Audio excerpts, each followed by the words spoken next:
আমি ইন্ডিয়া থেকে বলছি, আমার স্ত্রী আমার কোনো কথা শোনে না, সে আপনার লাইভের নিয়মিত শ্রোতা, তাকে কিছু উপদেশ দিন। ভাই, স্ত্রীকে এবং আপনাকে উভয়কে আমি উপদেশ দিচ্ছি, আল্লাহকে ভয় করে চলুন।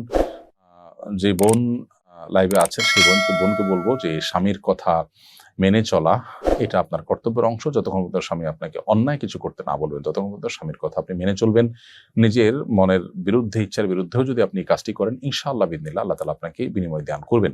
আজকের পৃথিবীতে তথাকথিত নারীবাদের নামে আমাদের বোনদেরকে নানাভাবে প্ররোচিত করে তাদেরকে স্বামীদের অবাধ্য করা হচ্ছে বা সংসার গুলোকে ভেঙে খানখান করে দেওয়া হচ্ছে। আমরা শয়তানের সে সমস্ত ফাঁদে পা দেওয়া উচিত নয়।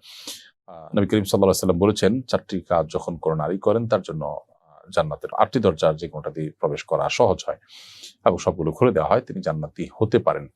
সেই কাজগুলোর মধ্যে একটা হলো যে নারী স্বামীর আনুগত্য করে, স্বামীর কথা শুনে। বিধায় আপনি কথা শোনা উচিত স্বামীর, নিজের ইচ্ছার বিরুদ্ধে হলেও। মানুষ অনেক ঔষধ সেবন করে যেটা তার সেবন করতে ইচ্ছা করে না, কিন্তু তার কল্যাণার্থে সেটি করে, অতএব এই ক্ষেত্রে এটি আপনার করা উচিত। ঠিক একইভাবে যে ভাই প্রশ্ন করেছেন তাকে বলবো, স্ত্রীকে ভালোবাসা দিয়ে নিজের করে নেওয়ার চেষ্টা আপনার করা উচিত।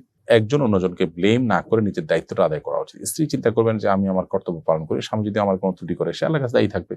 আবার স্বামীরও উচিত দেখা যে আমি আমার স্ত্রীর প্রতি যে ভালোবাসা এবং সুন্দরভাবে দিন যাপন করা সেটি আমি করছি কিনা, সেটি আমি করে থাকলে আল্লাহর কাছে আমি দায়মুক্ত থাকবো। আর তিনি যদি কোনো ত্রুটি করে থাকেন তার জন্য তিনি আল্লাহর কাছে দায়ী থাকবেন। এই জন্য আমরা যতটা না অধিকার সচেতন হব তার চেয়ে বেশি কর্তব্য সচেতন হব। এখানে দেখুন, স্বামী তার স্ত্রীর কাছে আশা করছেন যে স্ত্রী স্বামীর কথা শুনবেন। তার মানে কি, আমরা অন্যের ডিউটিটি নিয়ে বেশি পেরেশান, আমার কর্তব্যটি নিয়ে আমি ভাববো প্রত্যেকটা মানুষই তার জায়গা থেকে করবেন। অতএব জীবন আছেন তাকে আমি অনুরোধ করছি, তিনি স্বামীর অন্যায় নয় এমন কথা শুনে চলার চেষ্টা করবেন। এর মাধ্যমে আল্লাহ তার উপর সন্তুষ্ট এবং জান্নাতে যাওয়ার পথ তার সুগম হবে।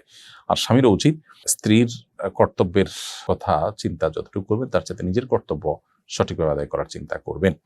কারণ আল্লাহর কাছে স্ত্রী যদি আমার কথা না শোনেন, আমার তো কোনো দায় নেই, কিন্তু আমার যেটুকু দায় আছে সেটুকুর জায়গাতে আমি যেন পরিষ্কার থেকে সে চেষ্টা করতে হবে।